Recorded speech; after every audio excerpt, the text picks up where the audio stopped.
2025 November 16-ാം തീയതിയാണ് കണ്ണൂരിലെ booth level officer Aneesh George മേലധികാരികൾ ചെലുത്തിയ കടുത്ത ജോലി സമ്മർദ്ദം താങ്ങാനാവാതെ തൻ്റെ ജീവിതം അവസാനിപ്പിച്ചത്.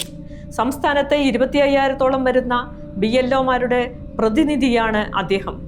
തൻ്റെ മകൻ ദിവസങ്ങളായി വോട്ടർ പട്ടികയുമായി ബന്ധപ്പെട്ട ജോലികളിൽ വ്യാപൃതനായിരുന്നുവെന്നും കടുത്ത ജോലി സമ്മർദ്ദമാണ് ആത്മഹത്യയിലേക്ക് നയിച്ചതെന്നും അനീഷിന്റെ പിതാവ് മാധ്യമങ്ങളോട് പറഞ്ഞു.